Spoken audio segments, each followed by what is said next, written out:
Isso, enquanto as crianças vão saindo, eu convido os irmãos para abrirmos a palavra do Senhor em Mateus, no capítulo 9. Evangelho de Mateus, capítulo 9.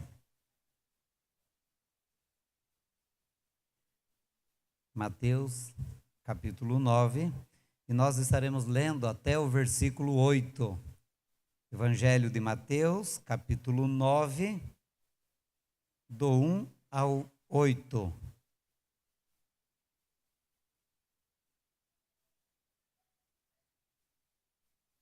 Diz assim, vamos ler juntos? Quem achou, lê comigo aí.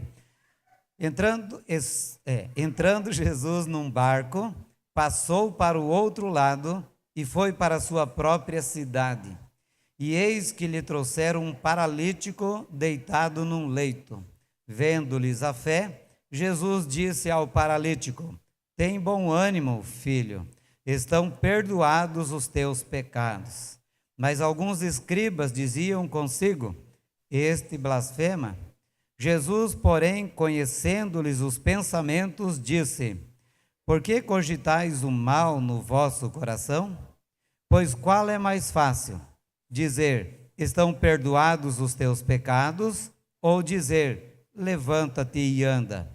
Ora, para que saibais que o Filho do Homem tem sobre a terra a autoridade para perdoar pecados, disse então ao paralítico: levanta-te, toma o teu leito e vai para a tua casa. E levantando-se, partiu para a sua casa. Vendo isto, as multidões, possuídas de temor, glorificaram a Deus, que dera tal autoridade aos homens. O milagre dos milagres. Eu quero pensar, sobre esse tema aqui, de acordo com esse texto, e é claro que tem outros textos também em que Jesus vai agir desta forma. Quando nós olhamos aqui, tudo parecia concorrer para mais um dia de atividade de Jesus, de pregação da palavra, de curas, de alguns sinais, de alguns milagres, algumas maravilhas realizadas pelo Senhor Jesus. Mas algo diferente aconteceu aqui, que é diferente da maioria dos outros milagres, porque Jesus fez todo tipo de milagre. Se os irmãos olharem na Bíblia, nós vamos encontrar que Jesus ele curou pessoas desde uma febre até ressuscitar mortos. Então ele percorreu todas as áreas, todas as situações da vida da pessoa, e Jesus foi fazendo muitos milagres aí. Ele fez os cegos verem, ouvidos ouvirem, os mudos falarem, e assim ele foi realizando grandes milagres. Os leprosos, moribundos, ele transformou, ele curou, ele limpou, curou aquelas vidas, estancou a hemorragia de uma mulher que vinha há 12 anos sofrendo, em todos os sentidos, com aquela doença. Então veja que Jesus realizou muitos e vários milagres de forma totalmente diferente, abrangendo praticamente todas as áreas que nós podemos imaginar, pelo menos das doenças daquela época. Se hoje ele estivesse aqui realizando esses milagres, ele curaria do câncer, curaria de todos os outros problemas que nós temos aí, tipos de enfermidades. Então, aqui há um milagre maior que nós devemos levar em consideração, que está registrado nesse texto aqui, e esse milagre é o perdão dos pecados. Parece que não é nada de novo isso, mas só Deus pode perdoar pecados, e ninguém mais. O homem pode buscar nas suas obras, ele pode buscar em ser bonzinho, ele pode tentar compensar o seu pecado, fazendo alguma coisa boa, mas não perdoa pecados. Ele não se livra desses pecados. Só Deus pode perdoar pecados. Só o Senhor pode perdoar pecados. Então aqui está o milagre dos milagres. As autoridades que ali estavam, ali nós encontramos Nesse texto aqui, nós encontramos os escribas, mas se os irmãos olharem em Marcos e também em Lucas, nós vamos encontrar ali outros, os fariseus, nós vamos encontrar outros judeus, outras autoridades que também estavam ali, e essas autoridades religiosas, elas, apesar de se oporem a Jesus, fizeram uma declaração extraordinária ali. Quando eles reclamaram, quando eles tentaram refutar o que Jesus fez, eles fizeram uma declaração extraordinária, dizendo que só Deus pode perdoar pecados. Falaram a verdade. Estavam cobertos de razão. Só Deus podia perdoar e pode perdoar pecados, ninguém mais. Ou seja, o milagre dos milagres, o extraordinário milagre, é o perdão dos pecados que Jesus realizou aqui, que Jesus operou aqui. Então, para situar os irmãos aqui, depois de uma noite tenebrosa no mar revolto da Galileia, quando Jesus pega os seus discípulos e atravessa o mar da Galileia, e ele vai para Gadara, para a região de Decápolis. Então, ele ali mostra também o seu poder sobre a natureza, acalmando uma tempestade, os ventos, o mar revolto, e ele acalma. Ele faz ali um grande milagre, e ele chega na terra, na cidade de Gadara.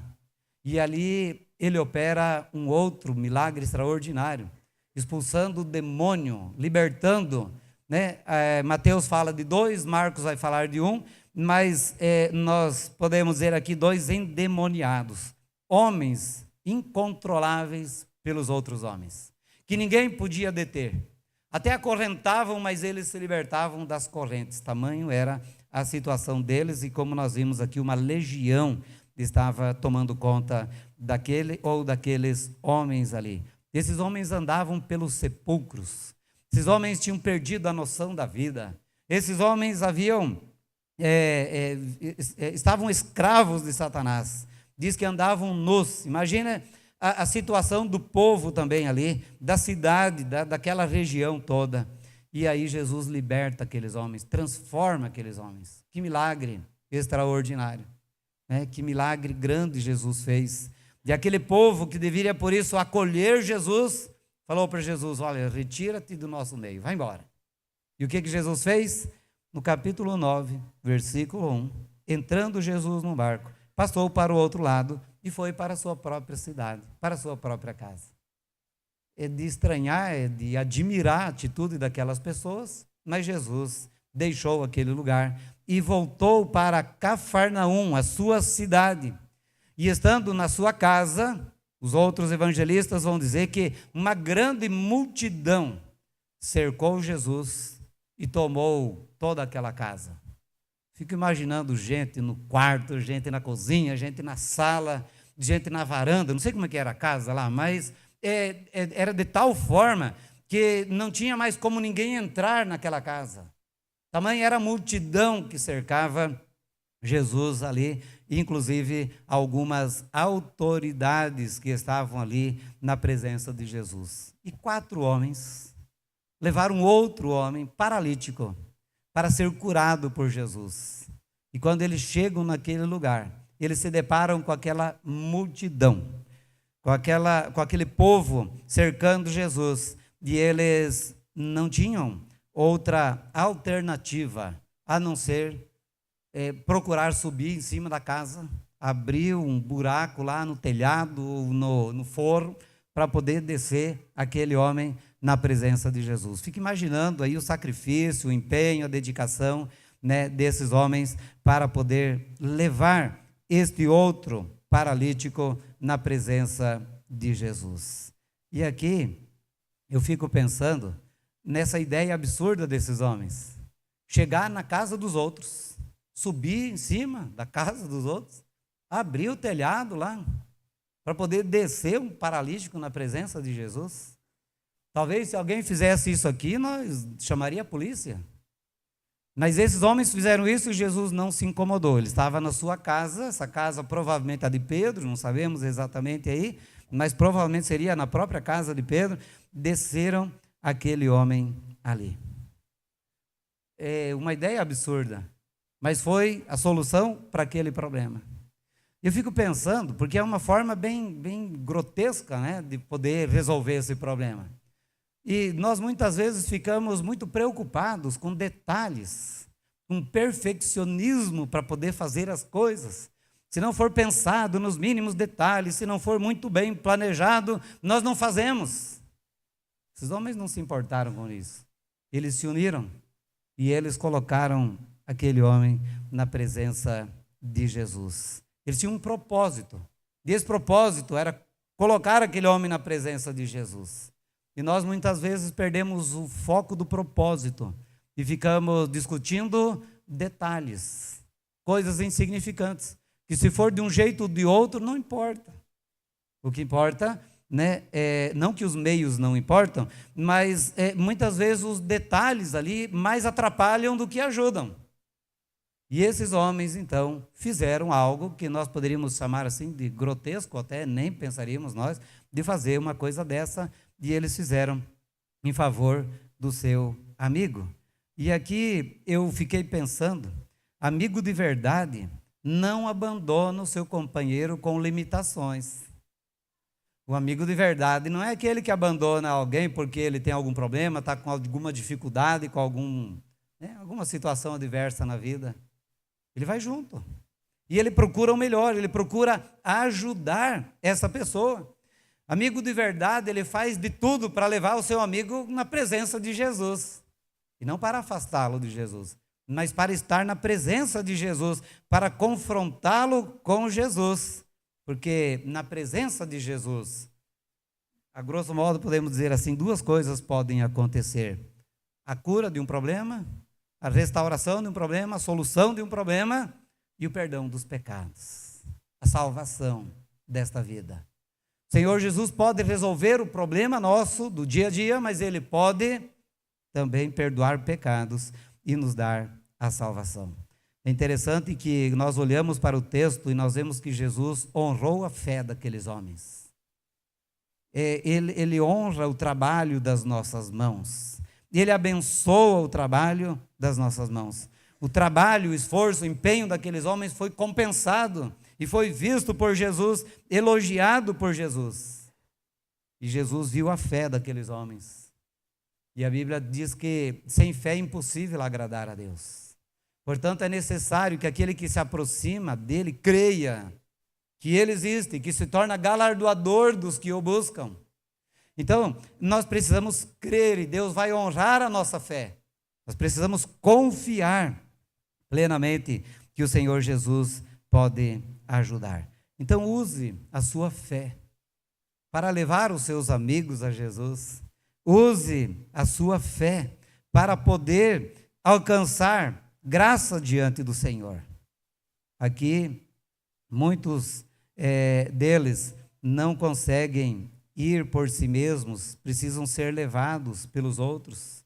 Esse paralítico por si mesmo não podia chegar à presença de Jesus, ele não podia estar, ainda mais com a multidão daquela. Mas os amigos o levaram. Que pela sua fé você possa também levar os seus amigos. Tem jeito. Por mais difícil que seja.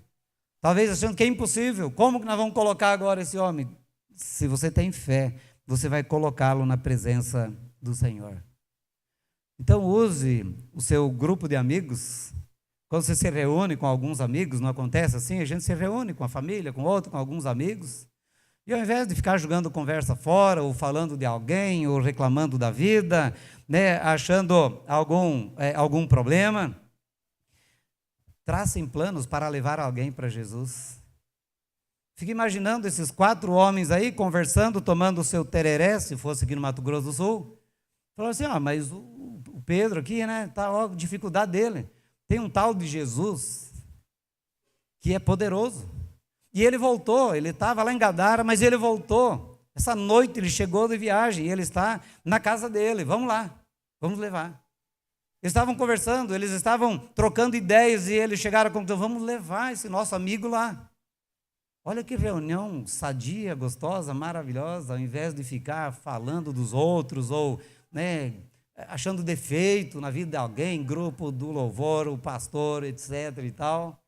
Olha, vamos ajudar, vamos levar, vamos fazer. as coisas acontecerem. Isso é algo extraordinário. Olha aí uma boa dica para nós. Quando nos reunimos com os nossos amigos, o que nós devemos fazer? Traçar algum plano para levar os nossos amigos para a presença de Jesus. Nesse episódio aqui, ocorrem pelo menos 3 milagres vão acontecer aqui nesse episódio. E uma grande confirmação teológica da divindade de Jesus. Aqui nesse texto acontece. O primeiro milagre deles, meus irmãos, acontece no versículo 2, aí na parte C do versículo 2. E eis que lhe trouxeram um paralítico deitado no leito. Vendo-lhes a fé, Jesus disse ao paralítico: tem bom ânimo, filho. O primeiro milagre acontece aqui. Tem bom ânimo, filho. Essas palavras são encorajadoras. Imagine o estado emocional desse homem. Imagine a estrutura desse homem psicologicamente. Um homem paralítico, num leito.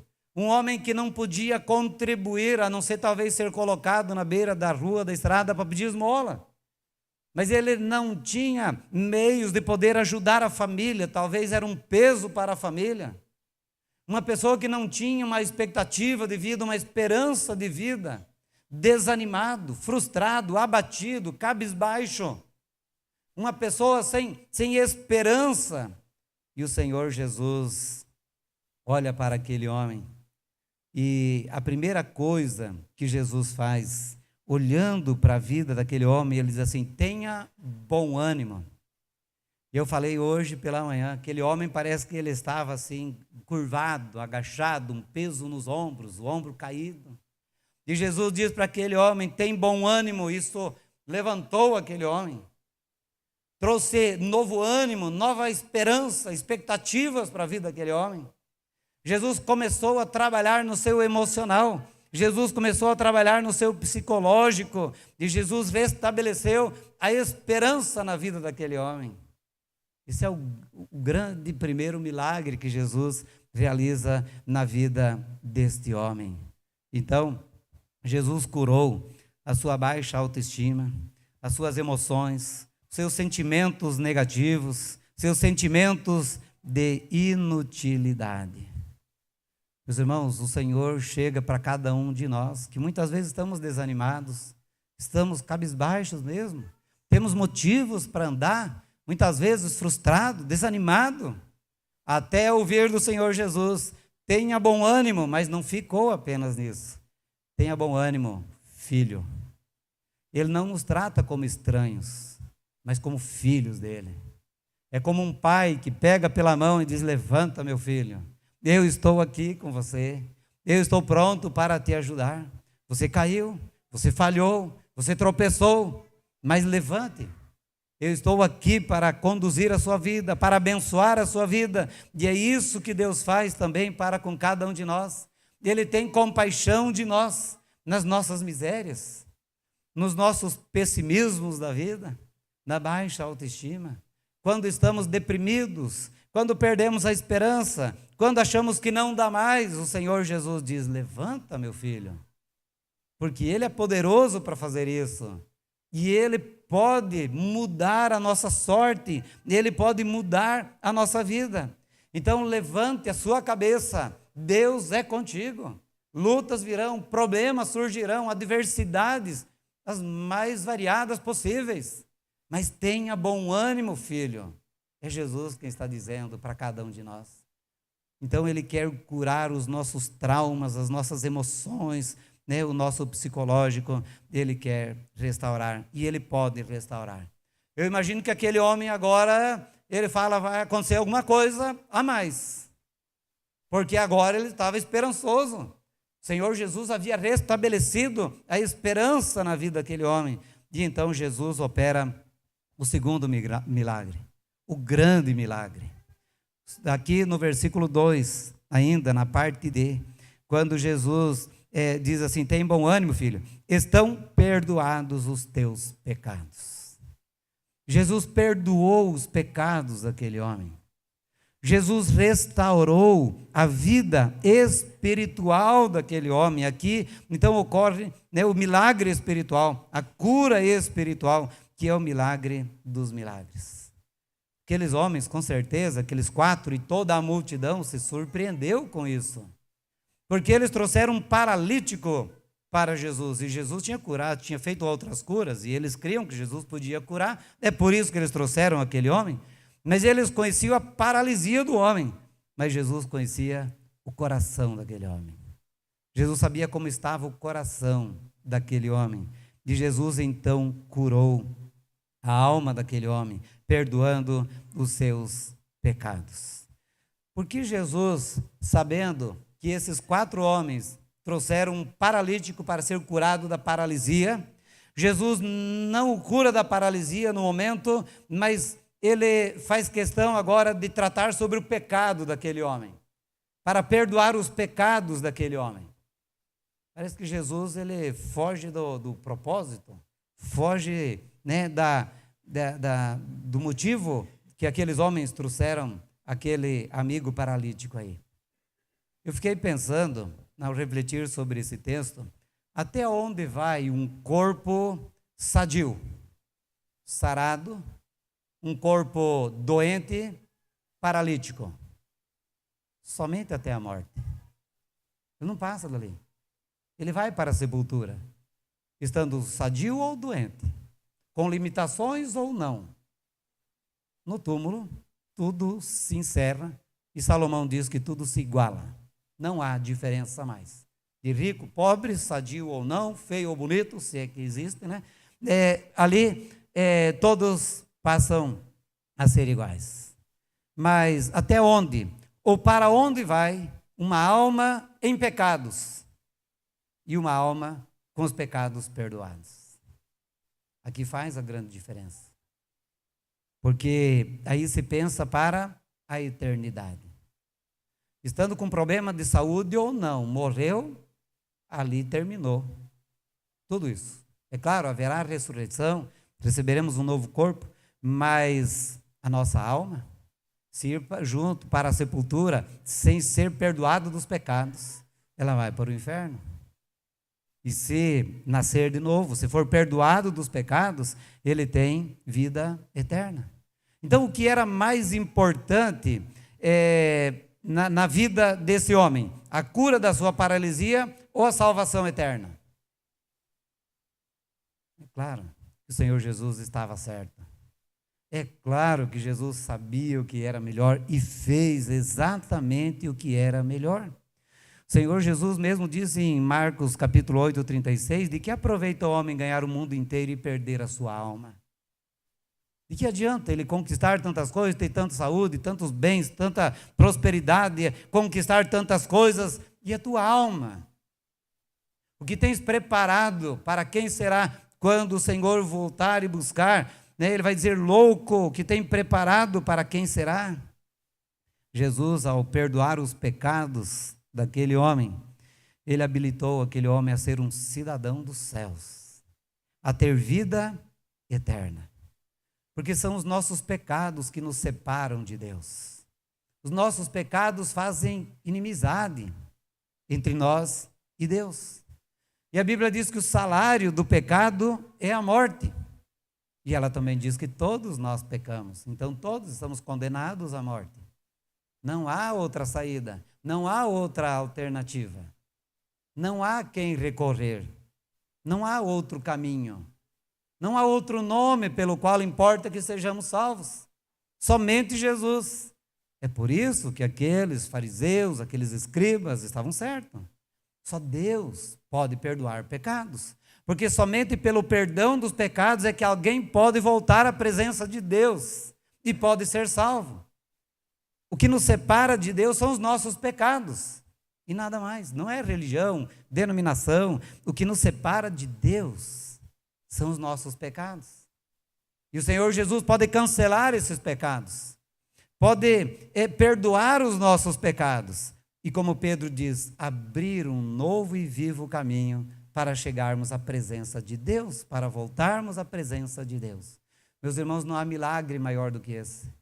Você pode se tornar o homem mais rico do mundo, mas você morreu, você não leva nada. Você pode se tornar a pessoa mais sadia desse mundo, mas a hora que você morrer, os vermes vão comer você na sepultura. Vai apodrecer, vai voltar ao pó. Então, meus irmãos, o que importa para nós é nós pensarmos na nossa alma, e é por isso que o Senhor Jesus focou na salvação daquele homem. Porque de nada adiantava ele curar o paralítico se ele não perdoasse os pecados do paralítico. Ele ia sair andando, mas ele voltaria a morrer e iria para o inferno. Meus irmãos, ninguém pode alcançar a salvação sem o perdão dos pecados, sem passar pela cruz de Cristo Jesus, sem ser lavado pelo sangue de Jesus. Ninguém será perdoado, porque Ele é o único meio. Não há salvação em nenhum outro, não há purificação de pecados senão pelo sangue de Cristo Jesus, que João Batista diz: eis o Cordeiro de Deus, o único Cordeiro, aquele que tira o pecado do mundo. Só Ele pode perdoar pecados. E o terceiro milagre está aí no versículo 6, quando Jesus diz: levanta-te, toma o teu leito e vai para a tua casa. O que o paralítico fez? Levantou, pegou o leito, colocou nas costas e foi embora. Então aqui eu fico imaginando aquele homem, porque ele também teve fé. Não apenas os 4 para a cura dele, mas ele teve fé e foi perdoado os pecados, e ele também teve fé. Ele levantou e ele foi. E aí arrumou-se aquela confusão toda, quando Jesus fala do perdão dos pecados. E aqui os judeus, os escribas, eles questionaram o fato de Jesus declarar o perdão dos pecados do paralítico. E eles, teologicamente, eles estavam certos, porque só Deus pode perdoar pecados. E Jesus diz: e para testificar que eu tenho esse poder, que eu fui enviado para isso, e que eu sou Deus, Jesus diz para o homem: levanta e anda. E o homem levantou e andou. Então, esse milagre foi para testificar que Jesus é o Cristo. Ele é o Filho de Deus. Mas ele mesmo diz: eu e o Pai somos um. Ele é Deus. Ele é divino. Ele deixou a sua glória, mas ele não deixou a sua divindade. E ele se fez homem, mas não pecador. E ele levou os nossos pecados e voltou para a sua glória, na presença do Pai. Ele e o Pai são um. Ele é Deus. E isso prova a divindade de Jesus. Porque ele podia dizer muito bem: olha, eu não posso perdoar pecados, porque eu não sou Deus. Assim como João diz: eu não posso aceitar a adoração, porque somente Deus deve aceitar a adoração. Porque Pedro diz para Cornélio a mesma coisa. Porque os anjos também não aceitaram a adoração. Mas Jesus aqui aceita ser divino, de perdoar os pecados, porque ele de fato é o Cristo, o enviado de Deus, o Salvador do mundo. Essa cura, meus irmãos, foi instantânea. Nós temos fisioterapeutas aqui, e sabe como é difícil, né? Você vai pelo SUS, eles dão 10 sessões, e depois mais 10, e assim por diante, Unimed, os outros planos também. Mas esse homem não precisou de nenhuma sessão de fisioterapia. Não sei quanto tempo ele era paralítico, eu dei uma olhada, não achei, mas ele era paralítico, ele levantou e saiu andando. Não precisou fazer uma reabilitação, porque Jesus cura por completo. Isso mostra que quando ele perdoa os pecados, ele também perdoa por completo. Todo escrito de dívida que era contra nós, constava de ordenança, ele encravou na cruz, ele perdoou todos os nossos pecados. Então, ele cura por completo. Você não precisa dar uma oferta, você não precisa fazer uma caridade, você não precisa fazer isso ou aquilo. Você precisa crer, porque Jesus, quando perdoa, ele perdoa. E a Bíblia diz que ele lança para trás de si, ou seja, para não lembrar mais. Não leva mais em conta todo o nosso passado, porque ele perdoa totalmente. Esse milagre, meus irmãos, associado com o perdão dos pecados, mostra que Jesus é o Deus encarnado, lá de João no capítulo 1. Quando ele diz no princípio era o verbo estava com Deus e o verbo era Deus. Mas esse verbo se fez carne. Deus se fez carne na pessoa de Cristo Jesus e habitou entre nós, cheio de glória e de verdade. E como homem revelou a glória de Deus, sem deixar de ser ele Deus. Mas não usou como usurpação o ser igual a Deus. Então, Jesus Cristo é Deus. E esse texto mostra a sua divindade. Eu concluo então, meus irmãos, dizendo que Jesus, ele é Deus, ele é divino, ele é eterno e ele é todo poderoso. E ele tem autoridade sobre todas as coisas, sobre tudo, inclusive sobre os nossos pecados. E eu digo assim, principalmente sobre os nossos pecados, porque o resto é resto, apesar de ser muito bom, mas o resto vem em segundo plano. Por isso que Jesus diz no final do sermão, né, buscar em primeiro lugar o reino de Deus, a sua justiça, as demais coisas vos serão acrescentadas. Preocupe-se primeiro com o perdão dos seus pecados, com a sua vida eterna. As outras coisas virão a reboque. As outras coisas serão acrescentadas. Nós podemos conquistar o quanto Deus permitir. Agora, preocupe-se com a sua alma. Preocupe-se com a sua vida eterna, tá? Pense nos seus pecados, porque são eles e apenas eles que nos separam de Deus e nada mais. E esse muro, essa separação precisa ser desfeita. E só Jesus pode fazer isso. Quando ele foi para a cruz e sofreu como pecador, mas não porque era, mas porque levou os nossos pecados. E ele tirou, então, essa separação. E hoje nós temos livre acesso e podemos voltar pela fé. É só crer. O que esse paralítico fez? Só creu. Não fez mais nada. Depois ele carregou o leito dele. Sim, Jesus mandou carregar o leito. E nós também podemos fazer boas obras, podemos fazer um monte de coisa, devemos congregar, devemos nos batizar, devemos fazer um monte de outras coisas. Mas depois, creia em Jesus. Você não pode contribuir para com a sua salvação. Isso que é a única coisa com que nós podemos contribuir ou contribuímos para a nossa salvação são os nossos pecados. Mais nada. Não há em nós justiça, boa obra, qualquer coisa que possa merecer, ter mérito diante de Deus. Mas somente pela graça nós somos salvos. Graça é um favor imerecido, é presente, você aceita ou não. Aqui esse paralítico, ele podia crer ou não. E ele creu, porque ele foi também curado. E ele foi embora livre. Que você possa nesta noite também ir embora livre dos seus pecados, livre talvez de uma enfermidade, de um outro problema que atormenta a sua vida, que angustia a sua alma, talvez emocionalmente, psicologicamente, você talvez está angustiado, perturbado, aflito, para baixo. Senhor Jesus diz, tenha bom ânimo, filho, você é filho de Deus, erga a sua cabeça. Deixe os conflitos da vida e olhe para Jesus, porque Ele tem ainda algo maior para a sua vida. Ele pode perdoar os seus pecados. E é o único que pode fazer isso. Confesse a Ele os seus pecados, peça perdão, e Ele vai perdoar e purificar todos os nossos pecados. E ainda, muitas outras bênçãos nós podemos alcançar. E muitos talvez poderiam dar testemunho do que Deus já fez em suas vidas, além do perdão dos pecados, que já seria o suficiente para nós. Que de que adianta nós ganharmos qualquer outra coisa e perdermos a nossa alma? Creia em Jesus, entregue a sua vida a Jesus, confie em Jesus Cristo.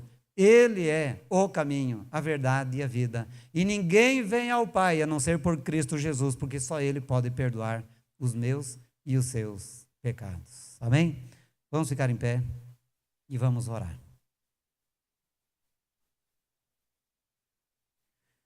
Senhor nosso Deus e nosso Pai, nós queremos agradecer, porque o Senhor, a Deus, tem realizado o milagre dos milagres sobre a vida de cada um de nós.